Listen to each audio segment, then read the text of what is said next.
الحمد لله وصلى الله على نبينا محمد وعلى آله وسلم أما بعد فنبدأ إن شاء الله نكمل إن شاء الله.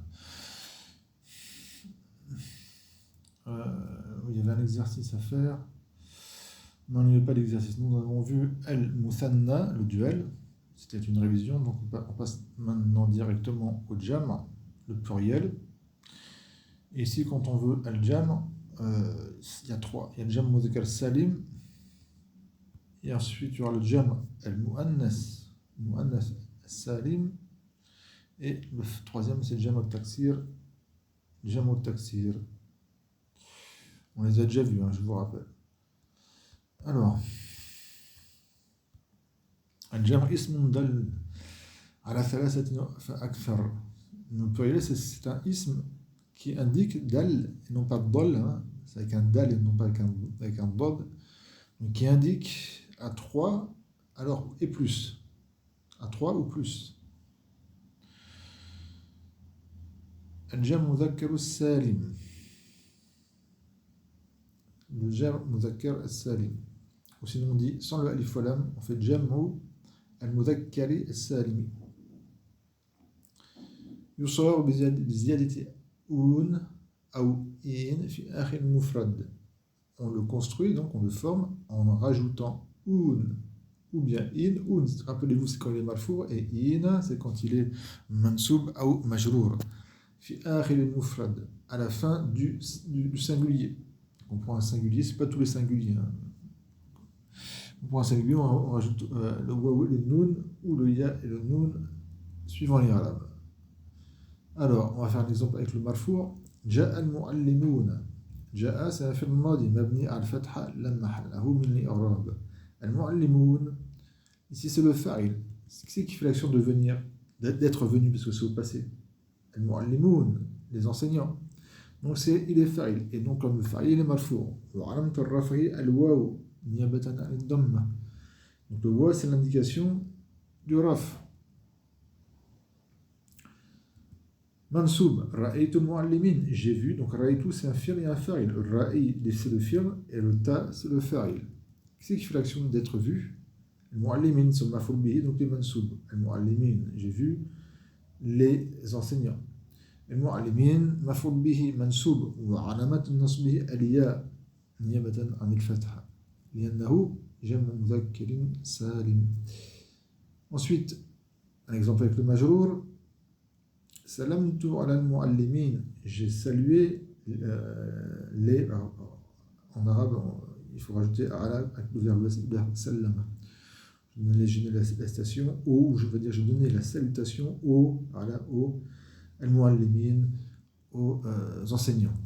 Donc, salam, tout c'est comme ra'aytu, il y a un fi'l et un fa'il. Ala c'est harf al-jar, al-mu'allimin c'est l'ism majrour. Wa alamat jarrihi al-ya niyabatan an al-kasra, لأنه جمع مذكر سالم. Donc, on va lire maintenant ce qu'a écrit la sheikha. Yujma'u hadha al-jam'. Donc, on met le pluriel de ce pluriel-là. A'lam al-madhkur al-ukala. Les noms propres qui sont des masculins, parce qu'elle n'a pas donné d'exemple nom propre. Par exemple, je vais dire Zayd. D'accord? Zaydoun. Imaginons qu'on connaisse deux personnes qui s'appellent Zayd. On va dire Ja'a. Comment on dit? On dit Zayd et Zayd. Zayd ou Zayd. On peut, mais c'est un peu lourd. Donc on va dire Ja'a. Excusez-moi. Zaydani. Et là, on va rajouter l'alif wa lam parce qu'ils sont connus. Là, par contre, il faut rajouter l'alif. Les deux Zayd sont venus. Et quand on connaît trois Zayd ou plus, on va dire, vous avez compris, on ne va pas dire Ja'a Zaydoun wa Zaydoun wa Zaydoun, on va dire Ja'a Az-Zaydoun. Les Zaydoun sont venus. C'est ce que veut la sheikha quand elle dit A'lam al-dhukur. Elle n'a pas fait d'exemple avec ça. Là, je viens de vous en faire un exemple. Alors, donc là, qu'ils ont bien sûr des cours masculins qui ont un racle, notamment les êtres humains, les djinns aussi, parce qu'ils ont un racle. Wa usafuhum, et les asma qui vont caractériser justement les alam al-dhukur al-ukala. Comme par exemple al-mu'allimin, ça c'est un alba, on peut utiliser comme sifa, c'est un wasf, Par contre, ça décrit. À la base, entre guillemets, c'est salam tour ala al-rijali al-muallimin. Mais on ne dit pas al-rijal. Ensuite, ba'd al-asma mulhaqatun. Ba'd al-asma'i mulhaqatun bil jam' al-mudhakkar as-salim. Il y a certains isms qui sont attachés, qui sont rattachés au jam' al-mudhakkar as-salim, comme je l'avais dit. Soit parce qu'ils ne sont pas des noms propres, ou soit ce ne sont pas des awsaf. Il y a aussi une chose pour un jam' al-mudhakkar as-salim, il faut que son mufrad n'ait pas de taksir, qu'il n'y ait rien qui soit cassé. Alors, par exemple, le mot oulou, qui est le pluriel, il n'y a pas de noun, c'est pas ouloun. Jamais vous trouvez ouloun parce que l'ou, obligatoirement, il est mudaf. Il faut un mudaf ilay. Contrairement à banoun, à ahloun, al-muallimoun. Oulou, il peut être que être mudaf. C'est pour ça qu'on ne peut pas dire ouloun, à ce que je sache. Wallahu ta'ala a'lam. Et oulou, pourquoi il est rattaché, enfin, ce n'est pas un jam mudhakkar salim en lui-même, il est attaché au jam mudhakkar salim. Parce qu'il n'a pas de singulier. Il faut absolument qu'il ait un singulier pour être un jam mudhakkar salim. Ou lui, il n'a pas de singulier de sa prononciation. Son singulier, c'est dhou. Et le pluriel dhou, c'est dhaoun. Dhaoun. Et dhaoun et dhawin pour nasb et le jam. Et oulou, il n'y a pas de singulier. C'est pas oul, par exemple, le singulier. Il n'y a pas de singulier de sa prononciation. Pour oulou, qui veut dire qu'il possède. Oulou albab, et ça vient souvent dans le Coran. Oulou albab, ceux qui possèdent donc on va dire l'intelligence, les intelligents. Donc il n'a pas de singulier. Donc ça, c'est une cause pour qu'il soit rattaché au jam' mudhakkar salim. Banoun, c'est le pluriel de ibn. Et entre Ibn et Banoun, vous voyez, il y a eu un cassement, un taksir. On ne peut pas dire Ibnoun, c'est Banoun. Rien que pour ça empêche, on ne va pas dire que c'est un jam' mudhakkar salim, on va dire que c'est un mulhaq. Il est attaché bil jam' mudhakkar salim. Ahloun, alors il a un singulier, son singulier c'est Ahl, donc il n'a pas eu de changement. Alors pourquoi lui? Parce que Ahloun, qui veut dire, on va dire les familles. Une famille, c'est pas un jam' mudhakkar, c'est pas un wasf. On ne caractérise pas dessus une personne qui est aqil, ahl, c'est le père de ahl, une famille. Donc c'est pour ça qu'on attache au mulhaq bi jam' mudhakkar salim.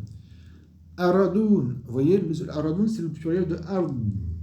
Et attention au dod, très peu savent prononcer bien le dod. Et sachez que la langue arabe, on l'appelle le watou dod. Parce qu'il y a seulement les arabes qui prononcent cette lettre. Mais vraiment, subhanallah, très peu savent bien prononcer le dod. Et quand on s'arrête comme dans le mot al-ard, il n'y a pas de hams, il n'y a pas de qalqala. D'accord, il n'y a rien. Al-ard. Et non pas al-ard ou al-ard. Ou je ne sais quoi encore, que font la quasi-totalité de ceux qui récitent le Coran que vous pouvez entendre dans les mosquées ou autres. Al-ard. Donc le mot al-ard, il y a le fatha sur le hamza et un soukoun sur le ra et le dad, le dad, il y a un dammas quand il est marfou. Mais vous voyez, vous allez me dire, la sheikha, elle a fait une erreur parce qu'elle a marqué un fatha sur le ra. Et non, elle n'a pas fait d'erreur. Parce que le pluriel de al-ard, il a plusieurs pluriels. Il y a al-aradi, d'accord, qui est un de ces pluriels, et un autre pluriel qui est aradoun, et non pas ardoun. Mais ce pluriel, on va dire aradoun. Et là, déjà, il y a eu un taksir, il y a un changement de harakat. Donc, il est mulhaq bi jam' mudhakkar salim. En plus de ça, le mot ard en lui-même, la terre, ça n'indique pas un dhakar, qui est en plus un racle. Une personne masculine qui a le racle. On ne peut pas le dire comme wasf, et ce n'est pas un alam, un nom propre. Donc il a au minimum deux causes pour qu'il soit mulhaq bil jam' mudhakkar salim. Alamoun, et non pas alimoun. Alhamdulillahi rabbil alamin, al-alamin, qui est le pluriel de alam. Alors, il est mulhaq bil jam' mudhakkar salim. Certains disent qu'il n'a pas de mufrad, d'autres vont dire c'est-à-dire que le alamoun, ce sont les univers, sur les espèces et autres. Et donc c'est pas pour ça indique pas pour un dhakar qui a un racle, bien que ça dépend. Sinoun, qui est le pluriel de sana, Sanatun, une année. Le pluriel, il y a plusieurs pluriels, sanatun. Un de ces pluriels, il y a sanawat, qui est connu, et un autre pluriel, c'est celui-là, sinoun. Et lui, il a mis un taxir, c'est pas sana, c'est pas sanoun, et pas sanatoun, c'est sinoun. Il y a déjà un kasra à la place du fatra. Donc le fait qu'il y ait un taxir, il est muham bijam kasali. Et c'est comme c'est le pluriel de sana, et sana, c'est pas un alam, et c'est pas un wasf, eh bien, il a plusieurs causes, comme quoi c'est un jam mudhakkar salim. والعدد من 20 إلى 90. Et les nombres de 20 à 90, qu'on appelle al-uqud. Là, on pourrait comprendre de 20 à 90, donc 21, 22, 23, 24. Non, attention. Ce qu'il faut comprendre, ce qu'elle veut dire la shira, ce qu'on appelle en arabe al-uqud.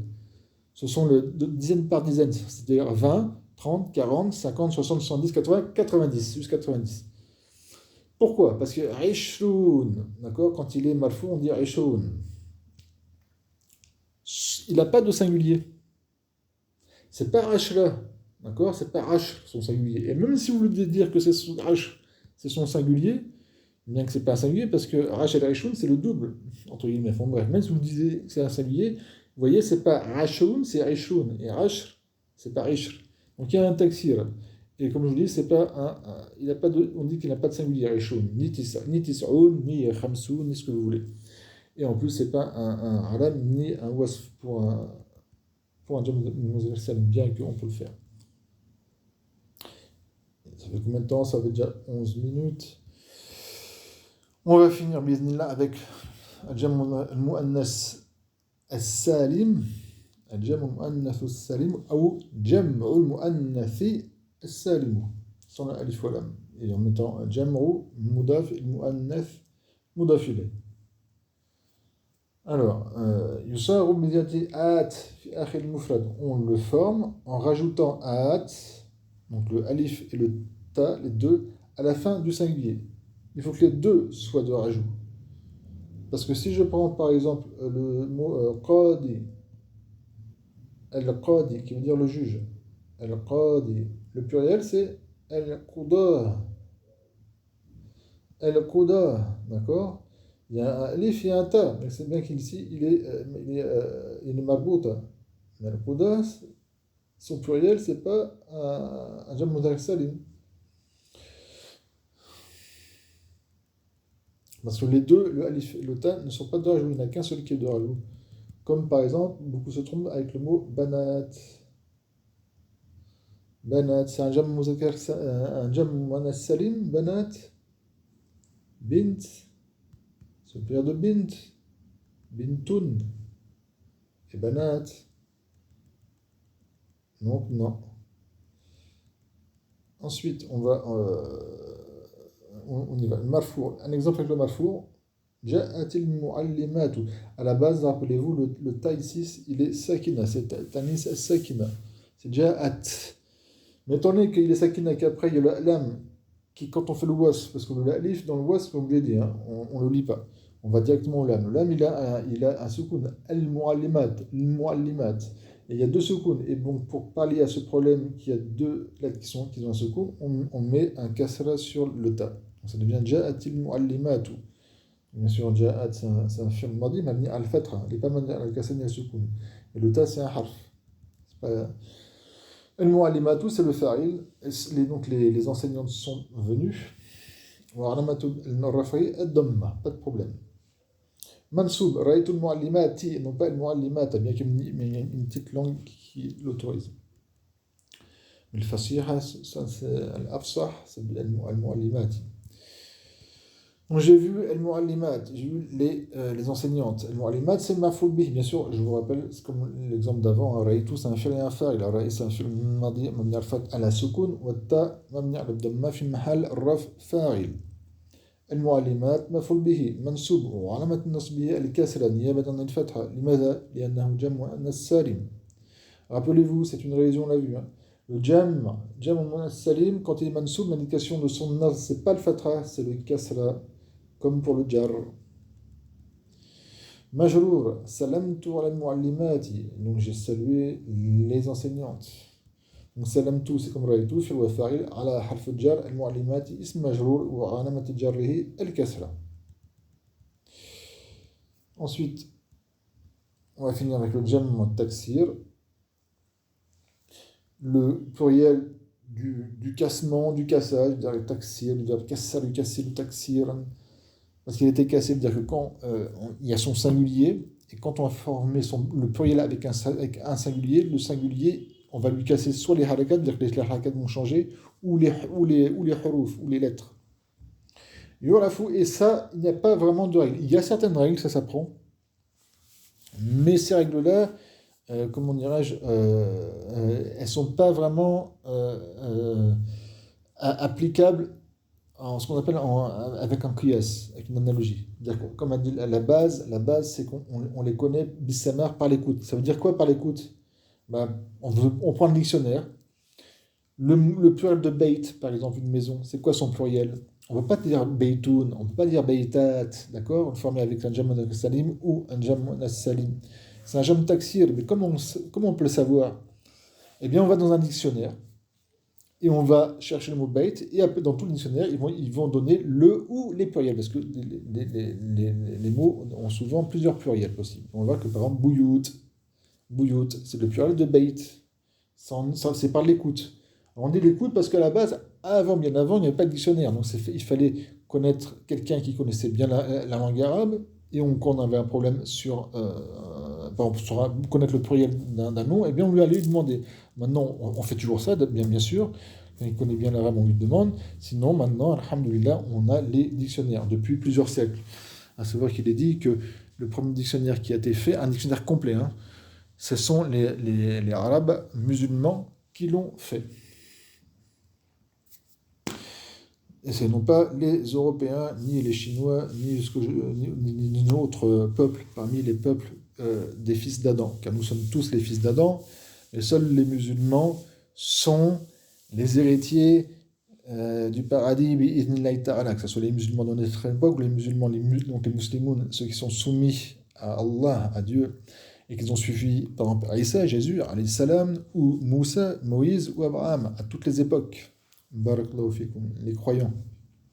Et à chaque époque, il y avait un prophète à suivre, et l'époque, et le prophète de notre époque, et qui est jusqu'à le jour dernier, car c'est le sceau de la prophétie, c'est le prophète Mohammed, sallallahu alayhi wa sallam. Si nous arrêtons avant, à l'époque de Isa, de Jésus, sallallahu alayhi wa sallam, nous arrêtons, il aurait été obligatoire sur nous de suivre le prophète Jésus. Pareil pour Moussa, pour Abraham, pour Noé, sallallahu alayhi wa alihim wa sallam.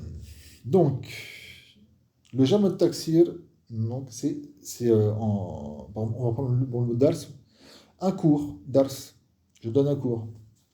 Le premier, c'est durus. Durus, il y avait un cassement dans les harakat, parce que le dal, il y a un fatra, et là, vous voyez, il y a un damma. C'est le premier taksir. Le ra, il est sakina, là, il y a un damma, et en plus, il y a un waw qui était rajouté. Sonam, une statue, qui est adorée.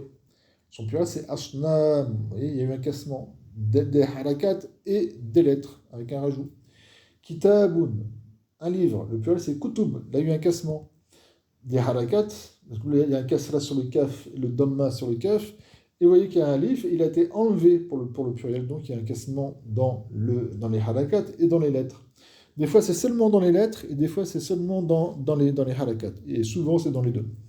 Masjid, un lieu de prosternation. Mosquée, en arabe. En français, mosquée, une mosquée. Masjid, c'est masculin en arabe. Masjid, vous voyez le mot masjid. Pourquoi j'ai dit un lieu de prosternation? Ceux qui le savent ont compris. Le mot masjid, le mime qui est ici, c'est ce qu'on appelle mime el-makan, c'est le mime de l'endroit. Et si on l'enlève, qu'est-ce qu'il reste? Regardez bien, il reste le sin, le jin et le dal. Sajada, prosterné, soujoud, la prosternation, soujoud. Et masjid, c'est le mime, c'est le lieu où on fait le soujoud, c'est le lieu de prosternation. Linguistiquement, masjid veut dire ça, c'est le lieu de prosternation. Et istilahan, en tant que terme technique, maintenant, on utilise ce mot-là, masjid, pour un endroit bien précis. C'est là où on se prosterne, mais c'est un endroit bien précis. Il faut que ça soit un waqf, lillah azza wa jal, et donc il a des règles spécifiques. Contrairement à ce qu'on appelle musalla. Tiens, on va faire un peu de... de surf. Vous voyez mon musalla, une musalla, vous entendez parler, et réfléchissez. Ben voilà, vous voyez le mime ici, c'est le mime du makan, de l'endroit. On enlève le mime. Qu'est-ce qui reste? Vous voyez le salla, prière, salla. Linguistiquement, musalla, c'est l'endroit de la prière. L'endroit de la prière. Linguistiquement, c'est l'endroit de la prière.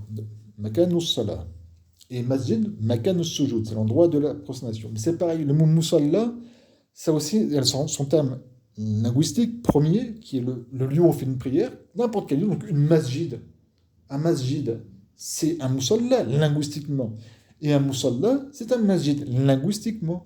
Mais quand on rentre dans le terme dans l'istilah, dans ce qu'on appelle le mustalahat, les termes techniques, et notamment le mustalahat al-fiqhiyya du fiqh, le mot masjid, ce n'est pas, on veut un endroit bien précis, il faut que ce soit un waqf, Allah Azza wa Jal, et que ce soit un lieu, donc un waqf, ça veut dire que c'est un legs pieux, c'est-à-dire qu'il ne peut plus, à partir un endroit, on dit que c'est un waqf lillah, un legs pieux pour Allah Azza wa Jal, il ne peut plus être vendu, il ne peut plus être donné, il ne peut plus être loué, et personne ne peut l'hériter. C'est-à-dire qu'il est waqf, waqf c'est du verbe waqf, il est arrêté. C'est-à-dire que tout ce que implique la propriété est arrêté. Plus personne ne peut l'acheter, le vendre, le donner, en hériter, etc. Ça, pour que un lieu soit un masjid au point de vue terme technique, il faut que ça soit comme ça. Je prends un exemple en France, en Belgique, au Québec, parce qu'on parle on parle en français, ou en Suisse, que vous voulez, ou autre, même en Angleterre, dans les pays nombreux francophones. Souvent, on dit, on va dans telle ville, à Paris ou je ne sais pas où autre, à Genève ou autre, on va dans la mosquée un tel, dans la mosquée un tel. Et concrètement, souvent c'est faux. C'est pas une mosquée au terme technique, au terme de fiqh. C'est pas un masjid, c'est un musalla. Pourquoi? Parce que le lieu, il est loué. Et au moment où vous louez un lieu, ça ne peut pas être un masjid, parce que ça soit un waqf. Ou ça a été prêté par la mairie ou autre chose. Eh bien, c'est pareil. Tandis que c'est prêté, ce n'est pas un waqf. Ça ne peut pas être un masjid. Alors les gens, ils aiment bien, soit c'est souvent par ignorance, et puis ils aiment bien, ça fait plaisir, entre guillemets, de dire qu'on a une masjid, d'accord? Une mosquée, mais en fin de compte, ça n'en est pas une. C'est un musalla. Parce que le mot musalla, en termes techniques, il n'y a pas ces conditions. Pour qu'un lieu soit un musalla, une salle de prière, ça peut être un terrain vague, on peut louer une salle de sport, et on va dire, au moment, le temps où on va louer une salle de sport pour faire la prière, ça va être, cet endroit va être un musalla. Comme faisait le prophète à son époque, quand il faisait l'Aïd, ils allaient dans le musalla. Le musalla, c'était un terrain vague, c'est tout. Donc c'est un musalla, vous avez l'habitude d'aller, vous avez autre chose, et après ça peut être vendu et acheter ce terrain-là, il n'y a pas de problème. C'est musalla. Quelle est la différence entre un musalla et une masjid en termes techniques? Eh bien, comme vous devez le savoir, quand on rentre dans une masjid, dans une mosquée, une vraie, hein, il faut faire ce qu'on appelle tahiyatul masjid. Il faut notamment faire la salutation de la mosquée qui est de prier 2 raka. Alors que dans Musalla, c'est une bid'a, entre guillemets, de faire 2 raka de salutation de Musalla. Il n'y a pas de tahiyat de Musalla. Il n'y a pas de la salutation de la Musalla. C'est pour le masjid. Et donc vous voyez que là, dans les pays de Koufar, là où il y a beaucoup entre guillemets, je dis de mosquées, mais de lieux de prière qui se font, et en fin de compte, ce ne sont pas des massages, ce ne sont pas des mosquées. Il n'y a pas de waqf. Et les gens appliquent les règles de la mosquée sur ce qui est en fin de compte des musallas. C'est problématique. C'est l'ignorance et aussi c'est la persévérance dans l'ignorance et refuser de regarder la réalité. Et ça aussi, ça rentre dans tous les méfaits de vivre au milieu des koufars, etc. Et je m'arrête là parce que sinon, hop, je vais trop loin. Enfin, je vais trop loin dans le fiqh, etc. Non, et dans un cours de religion. Non, au contraire, il faut en parler, mais là, on est dans la langue arabe. Excusez-moi, barakallahu fikum. Donc, je reprends mon cours. Alors, écoutez, ça va 24 minutes. Juste faire l'énoncé vite fait, vous allez, bismillahi ta'ala, faire les exercices qui sont demandés. Ij'al ma lawnuhu ahmaru muthanna thumma jama'a. Mais ce qui est en laune rouge, en couleur rouge, en duel, et ensuite, thumma, il veut dire ensuite, hein, en pluriel. Donc tout ce qui est en rouge, là c'est au singulier. Kharaja al-muallimu, l'enseignant est sorti. Le mot muallim, il faut le mettre, vous allez faire une phrase avec en muthanna, donc en duel, et ensuite vous faites une phrase en pluriel. Et s'il faut changer le verbe ou quoi, vous changez. Hein. Alors, je ne vous fais pas pour. Non, j'ai regardé avant, tous les mots, hein, vous les connaissez. Donc, je ne vais pas les énoncer comme je faisais. Et en plus, on n'a plus trop le temps maintenant. Deuxième exercice. Il y en a deux ou trois? Ah, tabrinan. Tabrinan et ithnan. Il y a deux exercices. Et non pas plusieurs, pas trois. Enfin, s'il y en a plusieurs, mais deux. Ij'al al-kalimat al-atiya jam'an. Mets les mots qui suivent en pluriel. Alors, ça peut être un pluriel, ça peut être un jam' mudhakkar salim, ça peut être un jam' mu'annath salim, et ça peut être un jam' taksir. D'accord? Muqatil. C'est du verbe qatala yuqatilu qitalan. Muqatil, qui fait al-qital. Al-qital, c'est le djihad, mais qui est spécifique bil-qat, le fait de tuer donc par l'épée. Contrairement au mujahid. Le mujahid, celui qui fait le djihad, le mot djihad, ça peut être par l'épée, mais ça peut être aussi par la langue, en faisant darwa. Et c'est aussi le nafs, djihad nafs. D'ailleurs, le prophète sallallahu alayhi wa sallam a dit al-mujahid man jahada nafsahu lillah. Le mujahid, c'est qui? C'est celui qui fait le djihad contre son nafs. D'accord? Avant de le faire contre les coups, c'est contre son nef, pour Allah Azza wa Jal. C'est rapporté dans le Tirmidhi, et beaucoup de ulama de hadith ont rendu ce hadith sahih. Ne pas confondre avec l'autre hadith qui est darif, qui est faible, qui est où on dit que le prophète sallallahu alayhi wa sallam est revenu du djihad, donc armé, et il a dit nous quittons le petit djihad pour le grand djihad. Ce hadith-là, par contre, il est faible. Donc, mon côté veut dire le combattant avec les armes. Misriyun. Le mot Misr veut dire Égypte. D'accord? Misr. On rajoute des IA à la fin, ça fait un égyptien. França, Franci. France, un français. Al-Jazair, l'Algérie. Jazairi, algérien. D'accord? Etc. Ce que vous voulez. Bakra, une vache. Assad, un lion. Rasoul, un messager. Nabiyun, un prophète. Imra'a, une femme. Sana, une année. Beit, une maison. Lawh, une planche sur laquelle on écrit. Lawh mahfouz, par exemple. مجرمة une criminelle. بارك الله فيكم سبحانك اللهم وبحمدك لا إله إلا أنت أستغفرك وأتوب إليك